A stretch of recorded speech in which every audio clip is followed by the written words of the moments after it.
Hello everyone. आज की video में हम non homogeneous linear partial differential equations of higher order with constant coefficients के लिए टाइप 4 को डिस्कस करेंगे। ठीक है, तो आज की वीडियो में हम देखेंगे कि टाइप 4 की non homogeneous linear partial differential equations क्या होती हैं और उनको कैसे हम सोल्व करते हैं। ठीक है, तो चलिए चलते हैं टाइप 4 को, पहले टाइप 4 को समझेंगे। ठीक है, तो जैसा कि मैंने लास्ट वीडियोज में आपके साथ डिस्कस किया था कि जो हमारा non homogeneous linear partial differential equations होती है विद कांस्टेंट कोफिशिएंट, उसकी जो स्टैंडर्ड फॉर्म होती है वो होती है F D comma D dash into Z equal to function of x Y. और जैसे जैसे फंक्शन चेंज होता है वैसे वैसे इसका हम टाइप चेंज कर लेते हैं, और हर टाइप के लिए हम पर्टिकुलर इंटीग्रल फाइंड करते हैं, क्योंकि complementary function C F find करने के रूल तो सभी टाइप्स के लिए सेम होते हैं। ठीक है, तो अगर इस फंक्शन की वैल्यू जीरो होती थी तो ये टाइप फर्स्ट था। अगर इस फंक्शन की वैल्यू एक्सपोनेंशियल फंक्शन थी A X plus B Y की फॉर्म में तो ये टाइप सेकंड था। और अगर ये function sine A X plus B Y या फिर क्या था, cos A X plus B Y था, तो इसको बोलते थे हम टाइप थर्ड। अब बात करेंगे हम कि टाइप 4 क्या होता है। देखिए, टाइप 4 में इस फंक्शन की वैल्यू जो होगी वो X to the power Y, X to the power M into Y to the power N होगी। यानी ये जो फंक्शन होगा ये किस फॉर्म में आपको दिखाई देगा, एक्स की power M into Y to the power N की फॉर्म में ये आपको दिखाई देगा। कहने का मतलब कोई डिफरेंशियल इक्वेशन जो किस टाइप की हो, किस फॉर्म में होगी, F D comma D dash into Z equal to X to the power M Y to the power N, इसको हम टाइप 4 बोल लेते हैं।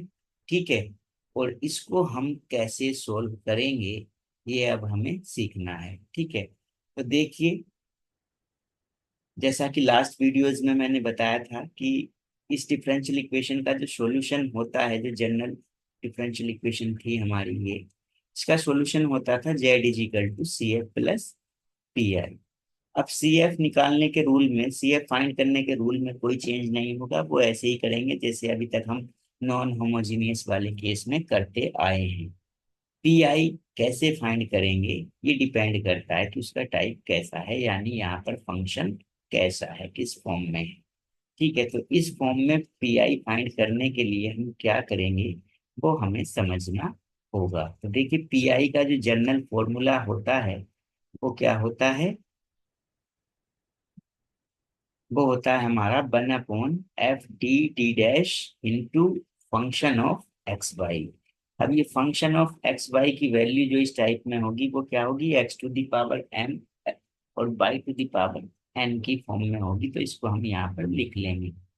अब हम करेंगे क्या फर्स्ट स्टेप में, कि जो डिनोमिनेटर है हमारा F D comma D dash, ठीक है, इस डिनोमिनेटर में से जो लोएस्ट डिग्री की टर्म होगी उसको हम कॉमन ले लेंगे।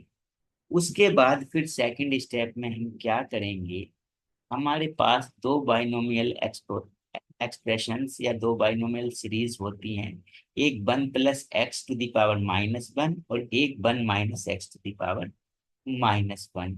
इन दोनों बाइनोमियल सीरीज में से कोई एक बाइनोमियल सीरीज का हम यूज करके वो देखेंगे क्वेश्चन के अकॉर्डिंग कि कौन सी सीरीज हमें लेनी होगी। तो इन दोनों बाइनोमियल सीरीज में से किसी एक सीरीज को हम चूज करेंगे और फिर उसकी हेल्प से हम पर्टिकुलर इंटीग्रल फाइंड कर लेंगे। ठीक है, तो ये तो पर्टिकुलर इंटीग्रल कैसे फाइंड करते थे, कैसे फाइंड करते हैं उसका रूल है टाइप 4 के लिए। अब ये रूल क्लियर कब होगा, जब हम इस पर हम प्रॉब्लम सोल्व करेंगे। ठीक है, तो चलिए इस पर एक प्रॉब्लम लेते हैं, उसको सोल्व करते हैं। जिससे कि ये रूल हमें अच्छे से क्लियर हो जाए। ठीक है, तो चलते हैं प्रॉब्लम पर। देखिए अब हमारे पास एक प्रॉब्लम है, solve del Z upon del X minus del square Z upon del Y square equal to X Y. ये एक आपको डिफरेंशियल इक्वेशन गिवन है, और कैसी है, नॉन होमोजीनियस है, देखने से ही पता चल रहा है क्योंकि डेरिवेटिव्स के ऑर्डर अलग अलग हैं, सेम नहीं है। ठीक है, तो सबसे पहले तो इसे डी और डी डैश की फॉर्म में लिखेंगे, तो ये हो जाएगी D minus D dash square into Z equal to X Y. ठीक है, इसको इक्वेशन वन भी बोल सकते हैं। अब इसको सोल्व करने के लिए सबसे पहले तो हम फाइंड करेंगे सी एफ। अब सी एफ फाइंड करने के लिए हम क्या करते हैं, ये जो फंक्शन होता है हमारा D minus D dash square, इसके फैक्टर करते हैं। ठीक है, तो लेकिन होगा क्या, इस प्रॉब्लम में D minus D dash square के फैक्टर नहीं होंगे। ठीक है, क्योंकि ये और ज्यादा फैक्टर आप इसके नहीं कर सकते। ठीक है, यानी यहाँ पर लीनियर फैक्टर जो है वो पॉसिबल नहीं है। तो जब फैक्टर नहीं हो पाते हैं तो हम क्या लिखते हैं, C F summation A E to the power H X plus K Y, where H और के की में रिलेशन कैसे फाइंड करते हैं कि ये जो आपकी टर्म है D minus D dash square, इसमें डी के प्लेस पर एच पुट कर देते हैं और डी डैश के प्लेस पर के, तो एच माइनस के स्क्वायर, और इसको किसके इक्वल पुट करते हैं, जीरो के। तो इससे आपको जो एच की वैल्यू मिलेगी वो क्या मिलेगी, के स्क्वायर मिलेगी। ठीक है, तो कहने का मतलब अब आप सी एफ लिखेंगे, तो सी एफ क्या हो जाएगी आपकी, summation A E to the power H के प्लेस पर भी के स्क्वायर पुट कर देंगे, K square X plus K Y, ये आपकी सी एफ हो जाएगी। ठीक है भाई, अब आपको इसकी पी आई फाइंड करनी है, पर्टिकुलर इंटीग्रल फाइंड करना है। तो वो क्या होता है, वन अपॉन ये फंक्शन डी और डी डैश का जो फंक्शन है D minus D dash square into X Y. अब ये एक्स वाई, इसकी तो पर्टिकुलर इंटीग्रल फाइंड करना है आपको। ठीक है, अब जो ये एक्स वाई है ये कौन सा टाइप है, X to the power M Y to the power N. अब इस केस में हम क्या करते हैं, जैसा कि मैंने आपको बताया था कि जो डिनोमिनेटर है हमारा, ये इस डिनोमिनेटर में से जो लोएस्ट डिग्री की टर्म होती है उसको कॉमन ले लेते हैं एज इट इज। तो लोएस्ट डिग्री की टर्म कौन सी है, डी है, क्योंकि यहाँ डी डैश की जो डिग्री है वो टू है और डी की वन है। तो डी, ये जो टर्म है डी वाली, ये लोएस्ट डिग्री की टर्म है, तो इसको एज इट इज कॉमन ले लीजिए। तो डी आपने कॉमन लिया, तो यहाँ बचेगा one minus D dash square upon D into X Y. अब करेंगे क्या, अब आप वन अपॉन डी, इस फैक्टर को डिनोमिनेटर से न्यूमरेटर में शिफ्ट कर देंगे, तो ये हो जाएगा one minus D dash square upon D की पावर माइनस वन। डिनोमिनेटर से न्यूमरेटर में शिफ्ट करेंगे तो पावर माइनस हो जाएगी। अब इस पर आप बाइनोमियल एक्सप्रेशन कौन सा यूज करेंगे, देखिए वन माइनस एक्स की पावर माइनस वन वाला, क्योंकि यहाँ पर माइनस है। ठीक है, तो ये क्या होता है, one plus x square and so on. Clear, देखिए इसको ओपन कर दीजिए अब इसको बाइनोमियल से, तो वन प्लस हो जाएगा एक्स, एक्स का वर्क ये कर रहा है, one plus D dash square upon D. आगे नहीं जाएंगे, क्यों नहीं जाएंगे ये मैं बता रहा हूँ, क्योंकि देखिए ऊपर डिनोमिनेटर में देखिए कौन है, डी डैश, और डी डैश की पावर कितनी है, टू, तो डी डैश है तो वाई को देखिए, वाई की पावर कितनी है, वन, तो यानी डी डैश की पावर वन तक ही काम चल जाएगा हमारा, उससे ऊपर की टर्म्स जो हैं वो जीरो हो जाएंगी। ठीक है, हालांकि हमने ये डी डैश स्क्वायर ले लिया, लेकिन अगर इसको ना भी लेते तब भी बात बन जाएगी। ठीक है, तो इससे आगे हम नहीं जाएंगे, तो वन अपॉन डी, अब इसकी मल्टीप्लाई कर देंगे एक्स वाई के अंदर, तो X Y plus D dash square upon D, और यहाँ पर एक्स वाई। ठीक है, तो पी आई इक्वल टू जो आएगा हमारा वो क्या आ जाएगा, वन अपॉन डी, यहाँ पर मल्टीप्लाई हुई तो X Y D dash square का मतलब है इसका डिफरेंशियल। कितनी बार? दो बार। किसके रेस्पेक्ट में? वाई के रेस्पेक्ट में। तो भाई एक बार करेंगे तो एक्स आएगा एक्स वाई का, वाई के रेस्पेक्ट में दो बार करेंगे तो जीरो आ जाएगा, तो ये टर्म जीरो हो जाएगी। कहने का मतलब पी आई हमें क्या मिलेगी? पी आई होगी हमारी 1/d एक्स वाई। अब 1/d का मतलब क्या है? इंटीग्रल। किसके रेस्पेक्ट में? एक्स के रेस्पेक्ट में। तो वाई तो कांस्टेंट, एक्स का इंटीग्रल हो गया एक्स स्क्वायर बाई टू। तो ये हमें पी आई मिली। अब हम क्या लिख देते हैं? Solution. The solution is, solution क्या होता है? Z is equal to C F plus P I होता है। तो Z equal to C F देखेंगे क्या थी? सी एफ थी हमारी summation A E to the power K square X plus K Y. ये तो थी हमारी क्या? C F. और पी आई क्या आई है हमारी? X square Y by two. तो यही हमारा फाइनल आंसर हो जाएगा। ठीक है। तो इस पर एक प्रॉब्लम हम और ले लेते हैं जिससे मेथड और अच्छे से क्लियर हो जाए। ठीक है। चलिए नेक्स्ट प्रॉब्लम पर चलते हैं। तो नेक्स्ट प्रॉब्लम है हमारी D square plus D dash square, D square plus D dash Z equal to X square. ठीक है। तो देखने से ही पता चल रहा है कि नॉन होमोजीनियस है, क्योंकि डिग्री सेम नहीं है इस टर्म की। ठीक है। क्या करते हैं? सबसे पहले तो हम फाइंड करते हैं सी एफ। अब सी एफ कैसे फाइंड करते हैं भाई? सी एफ फाइंड करने के लिए हम इसके फैक्टर करते हैं, लेकिन इसके फैक्टर पॉसिबल नहीं है। तो जब फैक्टर पॉसिबल नहीं होते हैं तो सी एफ कैसे लिखते हैं? Summation A E to the power H X plus K Y, where H और के में क्या रिलेशन बनेगा कि ये जो है हमारा डी और डी डैश का फंक्शन, इसमें डी के प्लेस पर एच पुट कर दीजिए, तो एच स्क्वायर हो जाएगा यहाँ पर, और यहाँ डी डैश के प्लेस पर के, और जो आए उसको जीरो के इक्वल पुट करते हैं। तो इससे के की वैल्यू कितनी आई आपकी? माइनस एच स्क्वायर आई। किसी एक की वैल्यू फाइंड कर सकते हैं, एच की या के की। तो के की वैल्यू आई माइनस एच स्क्वायर। तो अब ये सी एफ में हम इसकी वैल्यू पुट कर देंगे।